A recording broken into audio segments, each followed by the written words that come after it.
Every time Huang Yishua cheated on me with a young college guy, she would transfer me 3 million. After 5 years of dating, I had already saved up several small targets. This time, she unexpectedly transferred me 30 million. I packed my bags and bolted immediately after accepting it. By the time she found me, I had become a volunteer teacher in a remote mountain village. Huang Yishua sneered, "Stop joking. What could you possibly teach them?" I blurted out nonsense. "Of course, I'll use my personal experience to teach these mountain kids how to find rich, generous sugar mommies like you. The kind who are never home." She completely lost her composure, shrieking, "Jiang Zhao? Am I just your teaching prop?" "Of course not." Her brief relief vanished as I added, "You're more like a failure of a case study, since you kept coming home too often." During my 5 years with Huang Yishua, I accumulated several small targets, successfully transitioning from an impoverished college student to a minor tycoon. Not because she loved me much, but every time she cheated, she would transfer me 3 million out of guilt. One can't afford to abandon money just for dignity. So I diligently played the role of a love-struck fool deeply in love with her. Many in our circle mocked me. They believed even if Huang Yishua brought someone home to bed right before my eyes, I'd blind myself and pretend nothing happened. I fully agreed, for my status as the official boyfriend remained unchanging. They were mere pastimes. If they knew the price of being crowned cuckold king was earning hundreds of millions, they'd envy my fortune. Compared to such wealth, being cheated on is just sprinkling water. But this time was different. I received 30 million at once. I felt conflicted. Unlike typical sugar baby arrangements, Huang Yishua visited me extremely frequently. Her demands were immense. Though we always used protection and did regular checkups, anxiety lingered. Ultimately, deep down, I somewhat despised those toy boys she keeps outside. A person shared by everyone. Simply unimaginable how filthy they could be. Staring at the received transfer notification, I was torn internally. On one side was a job with astronomical pay but the constant risk of contracting a disease. On the other, a free yet unpaid life. My eyelids twitched violently, as if seeing visions of myself infected with filthy diseases, covered in pus. One shouldn't sacrifice their life just for money, especially when I'm already a billionaire with hundreds of millions. I could completely follow Huang Yishua's example. Keep a few pretty young things, turn the tables by becoming the boss myself. As for work, opportunities will always exist. Life preservation comes first. Therefore I've decided, I must leave her, though resolved to depart, immediate. Departure remains impossible. First, I haven't obtained my graduation certificate yet. Second, I plan to sell the watches, jewelry, and supercar Huang Yishua gave me. Every single gift was compensation for emotional damages. If I couldn't take them away, I truly wouldn't be able to sleep or eat in peace. The jewelry gifts filled an entire display cabinet, leaving me at a loss about where to begin. While lost in thought, Yang Qingshu sent a video. Having secretly admired Huang Yishua for years, he never expected me to steal her away, hence his constant resentment towards me. The video showed dim lighting, clearly taken in a private room. Huang Yishua sat at the center of the crowd, next to a young man in a white shirt. His facial features closely resembled mine, except his brows and eyes were gentle, with downturned corners that evoked tenderness, whereas my eye corners tilt slightly upward, appearing sharp and unapproachable. They were playing a game where the liquor bottle on the table pointed at the boy beside Huang Yishua. The punishment was to kiss a member of the opposite sex at the table. The crowd erupted in rowdy cheers. The boy's ears turned crimson as he dared not lift his eyes to Huang Yishua. "Xiao Fan is shy. Don't embarrass him." The protective tone in her words was evident. "Snow sis, already showing favoritism? Don't be a spoilsport." The next second, Huang Yishua cupped the boy's face and planted a gentle kiss. The video ended here. Yang Qingshu sent another message. "Jiang Zhao, Fan is Huang Yishua's white moonlight. You're no match for him. Break it off with Huang Yishua sooner rather than later." After a pause, he awkwardly added, "Not that I'm being nice. I just dislike Fan even more than I dislike you. I couldn't help but pry into the gossip. Who exactly is this Fan? A lengthy reply arrived instantly. He'd clearly prepared this dossier long ago, waiting for me to ask. After skimming, their tangled relationship rivaled the melodramatic twists of primetime soap operas. Fan, son of the Huang family's driver. Same age as Huang Yishua, grew up together. Childhood sweethearts wouldn't be an exaggeration. At Fan's coming-of-age ceremony, Huang Yishua offered herself as a gift. Huang's parents flew into a rage upon discovering this and immediately dismissed the chauffeur. They gave the family a large sum of money and sent Fan abroad. Before leaving, Fan left a letter for Huang Yishua and vanished completely. Huang Yishua remained depressed for quite some time until she saw my face. 80% similar to Fan's, reigniting the dying embers in her heart. Fan. I silently repeated the name. Huang Yishua had indeed protected his identity meticulously. Throughout our years together, I'd never heard this name. The only clue was Huang Yik's Yue's WeChat ID. Fan Air Wang. When we first got together, I once asked her why all her social media handles carried this name. She squinted slightly, gaze fixed in midair as if reminiscing, before finally responding after a long pause. Fan Air Wang. In this overly fujag society, I just hope to stay true to my Chushin, slow down, even if it means being more ordinary. At that time, I didn't grasp the deeper meaning behind her words, only feeling surprised that Huang Yishue, who seemed so detached from everything, possessed such delicate sentiments. Now everything has a reasonable explanation. Fan Air Wang. What she truly sought was simply the past she shared with Kofan. 30 million. It seems only Kofan was worth her paying tenfold the price. My chest tightened, and tears unexpectedly moistened my eyes. Truth be told, I'd long stopped crying over Huang Yishue. If I shed tears every time she sought pleasure elsewhere, my tear ducts would have dried up ages ago. But this time was different. I had genuinely loved Huang Yishue. Yet her affection for me stemmed from using me as a substitute for her Beigong. I was only 18 when I met Huang Yishue. Having come from a remote Qibei border town, I'd tested into Shanghai's top university. After performing an original song at the freshman gala, I had just returned backstage when I received her friend request. She pursued me for over half a year, becoming common knowledge to nearly everyone. Yet my reputation wasn't great. People at school always talked behind my back. Zhang Zhao from the School of Literature, thinking he's somewhat handsome, dares to keep Huang Yishue stringing along. With the Huang family's social standing, how could a poor student from a small town like Zhang Zhao ever measure up? If Miss Huang pursued me, I'd have agreed long ago. Mark my words, I bet you Zhang Zhao's just pretending to be noble. He'll be conquered within a month. Huang Yishue handled these voices for me, publicly declaring her love online. It's me shamelessly pursuing Zhang Zhao, but I haven't succeeded yet. Everyone, don't scare away my future boyfriend. Back then I was too young, mistakenly seeing her as a savior rescuing me from public opinion. Mistaking gratitude for affection, I accepted her pursuit. But I overlooked the fact that had it not been for her, I wouldn't have been trapped in this whirlpool of public scrutiny at all. It wasn't until 5 years later today that I belatedly realized Huang Yishue had merely used me as a stand-in. That passionate and tumultuous first love of my youth turned out to be nothing but an empty dream. After wallowing in melancholy all afternoon, I snapped back to reality upon checking my bank balance. Only then did I notice Huang Yishue hadn't returned home tonight. She would never stay out overnight before, even when partying with college boys until dawn, she'd always come back to sleep in my arms. I'd silently resented her for disrupting my disciplined routine all this time.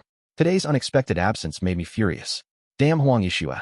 Couldn't even bother to notify me, making me wait in vain.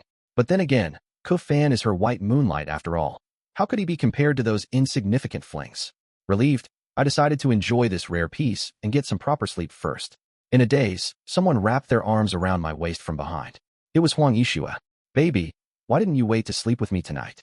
She was heavily intoxicated, her consciousness foggy, nuzzling against my neck and complaining like a little kitten. I pretended to turn over, withdrawing my hand from hers. As Huang Yishue drifted into unconsciousness, I jumped up from the bed, truly wanting to punch her twice, yet couldn't bring myself to after seeing her face. Not wanting to stay in the same space and compound my frustration, I retreated to the living room sofa. Her phone lay on the table, a notification popping up like Pandora's box beckoning me. I couldn't resist opening it. It was Kofan. Xiaoxue, I'm home. Thanks for walking me back. The chat history showed only one page. A message Huang Yishue had sent not long ago. Xiaofan, don't listen to their nonsense. Zhang Zhao can't hold a candle to you. I'm just fooling around with him. You're the one I truly love. Perhaps Huang Yishue's friends made jokes about me resembling Kofan in appearance, which upset him. I let out a self-deprecating laugh. Huang Yishue, is slandering me your stepping stone to curry favor with Kofan? The sobered Huang Yishue regained her aloof demeanor. She showed no intention of explaining the 30 million matter. Looking at her calm, indifferent face, I felt utterly drained. After prolonged deliberation, I finally asked, why 30 million this time? Perhaps she might tell me the truth. Considering you've been with me so long, if not merit, then at least toil. Her tone was casual, as if placating a temperamental pet. Losing patience, I laid bare the truth. Because of Kofan, right? She finally looked up at me. How do you know about him? Never mind. Since your white moonlight has returned, let's break up cleanly. Stop making a scene, Zhang Zhao. Xiaofan and I are just friends. Friends? What kind of friends? The kind that kiss. She stared at me for several seconds before chuckling lightly. Oh my, someone's jealous. Last night, I only kissed Xiaofan to help him out of an awkward situation. He just returned to China and doesn't have many friends. Don't overthink it. I was utterly exasperated. Don't flatter yourself. I said I want to break up. Understand. Something in this statement triggered Huang Yishua's anger. She sprang to her feet. Zhang Zhao, don't push your luck. Every bite you eat, every thread you wear, every item you use, even the roof over your head, which isn't funded by my money. Even if we were to break up, you don't get to be the one proposing it. I froze in place. So this was how she defined our relationship in her eyes. Huang Yishue immediately realized her misstep.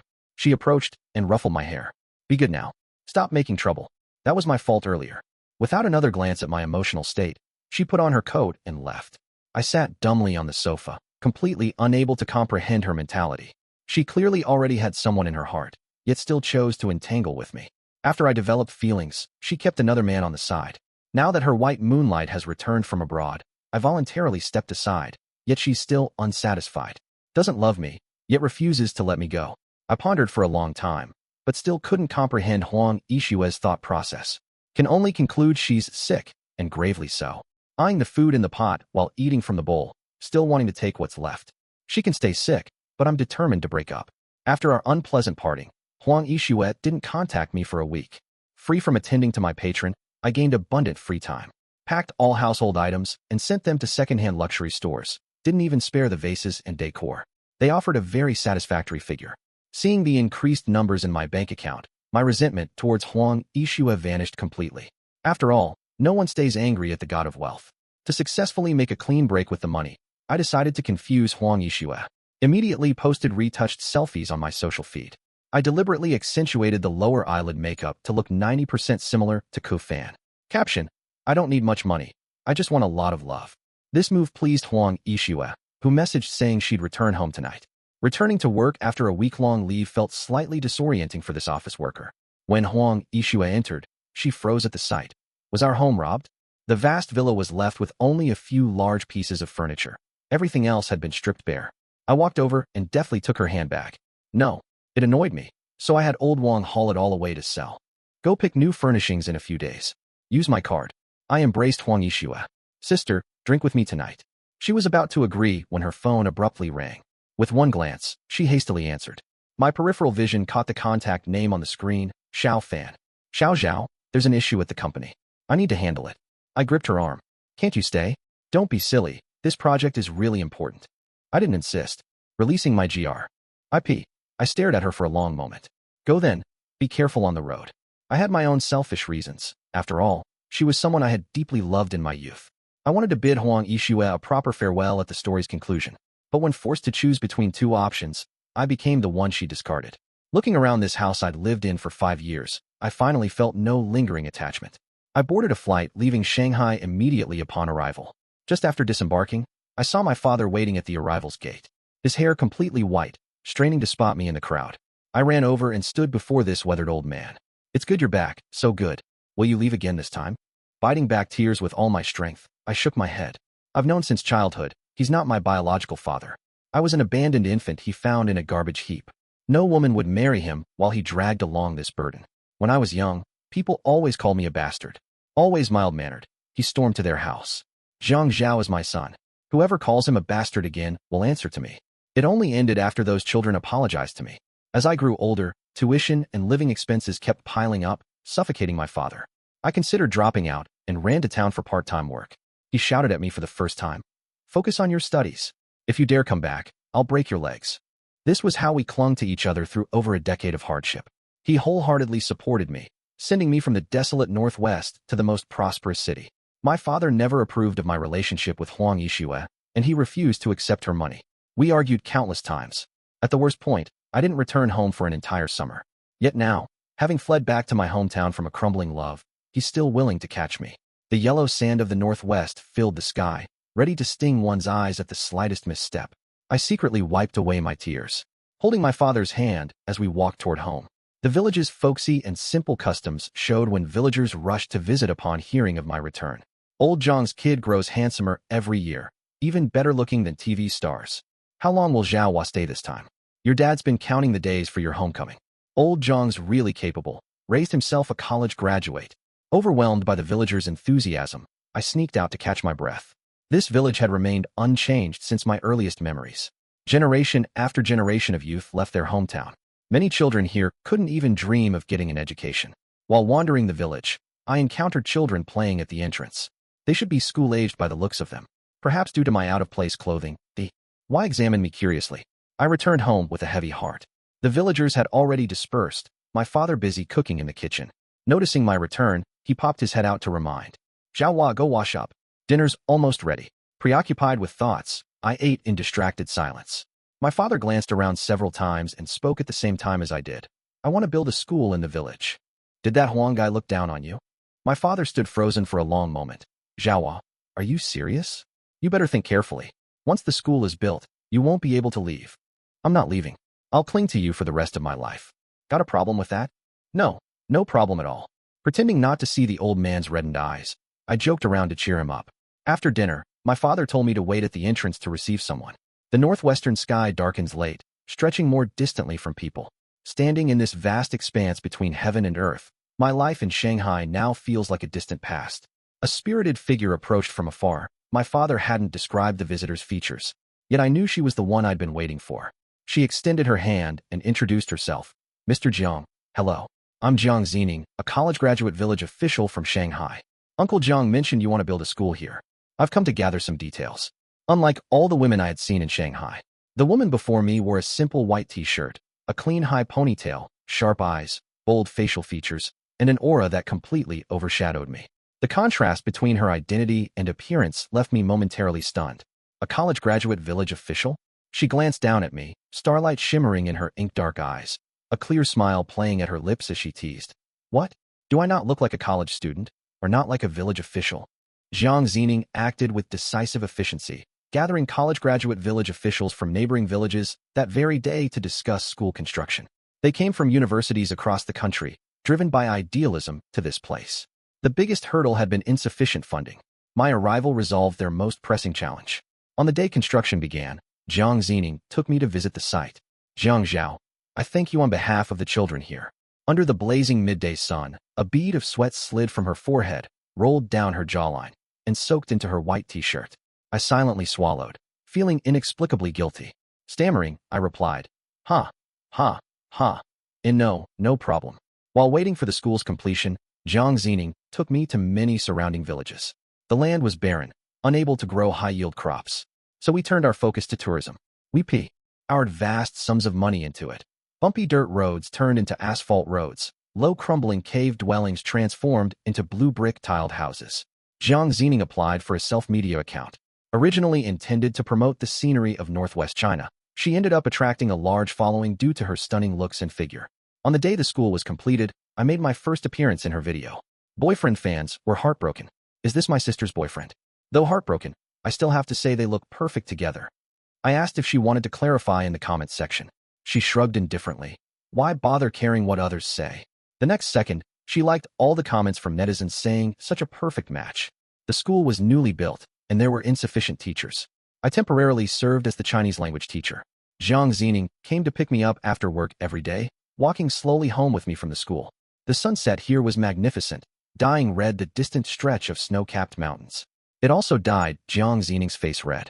I knew her feelings for me, and had once felt moved by her too. Yet I feared the doomed ending that comes with giving true sincerity. Even though I clearly understood Jiang Zining and Huang Yixue were entirely different people, I still couldn't help but feel timid. Once bitten by a snake, 10 years afraid of ropes.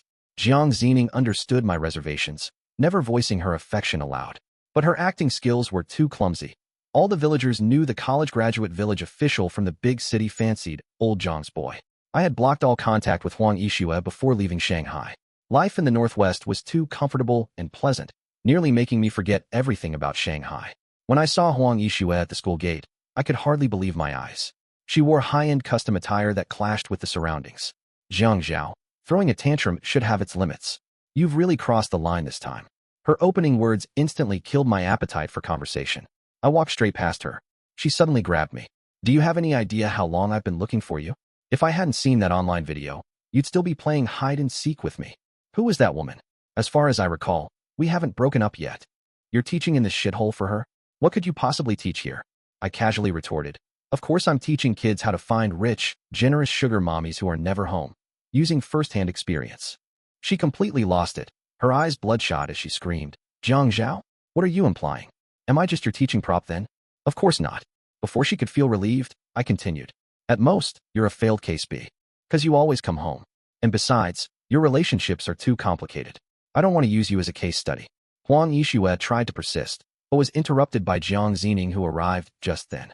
I jogged up to Jiang Zining, asking with a bright smile, why are you so late today? Uncle whose tractor broke down. I had to find someone to fix it for him.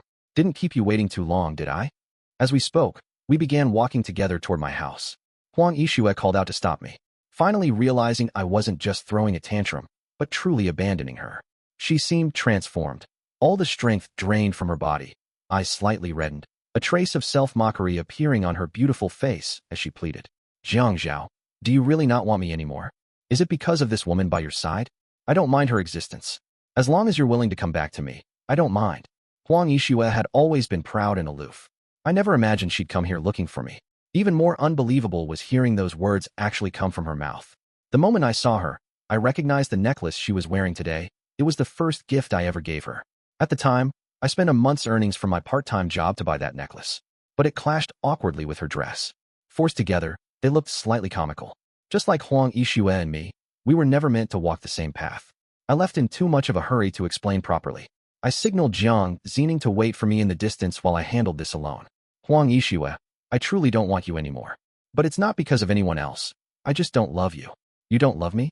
Then who do you love? That woman from earlier. I didn't deny it. It has nothing to do with her. What can she possibly give you? She has no money, no skills. Only her face is somewhat passable. I have money, endless money. Xiao Zhao, you should be a proud son raised to the heavens. This place has terrible weather and backward conditions. You shouldn't stay here. Come back to Hashang City with me, okay? I'll give you anything you want. After speaking, her eyes fixed their gaze on me, filled with anticipation and belated tenderness in their depths. As if with just one nod from me, Huang Yixue would present all her treasured possessions to me with both hands. She looked as if she loved me so deeply, utterly irreplaceable. I suddenly found it somewhat ironic. If she loved me, would she use me as Kufan's substitute? If she loved me, would she have cheated dozens of times over 5 years? If she loved me, would she slander me relentlessly before Kufan? I no longer wish to endure this hypocritical, repulsive affection. You're mistaken.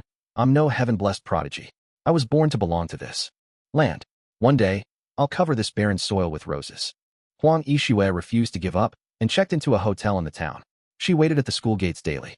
Jiang Zining wanted to confront her, but I stopped her, unwilling to involve her in my past romantic entanglements. Don't mind irrelevant people. She'll leave once she comes to her senses. Thus, the village witnessed a peculiar scene every day. Jiang Zining and I walked side by side in front. Huang Yixue followed behind us, her eyes fixed unwaveringly on Jiang Zining like a child who had their favorite toy snatched away. This matter ultimately reached my father. The old man fumed with anger, brandishing his cane as he marched to confront Huang Yixue. You think money gives you the right to trample on people's dignity? Don't think your family's stinking wealth makes you special. I'll have you know, I'm not afraid of you. Don't you dare bully my baby. Huang Yixue didn't dodge, enduring the scolding head-on. Uncle, I know you care deeply about Xiao Zhao. I was wrong before. I just beg you to give me one more chance. The old man narrowed his eyes coldly and issued an eviction order. Wishful thinking. You'd better scurry back to wherever you came from. He pulled Jiang Zining and me home, shutting her out. Huang Yixue waited at the door until late into the night. The nights in the northwest are bitterly cold, with moonlight cascading over shoulders like a layer of silvery white frost. My father sneaked out secretly to meet Huang Yixue. I quietly followed behind him, determined to uncover the truth. The moment they met, Huang Yixue began apologizing. My father cut him off.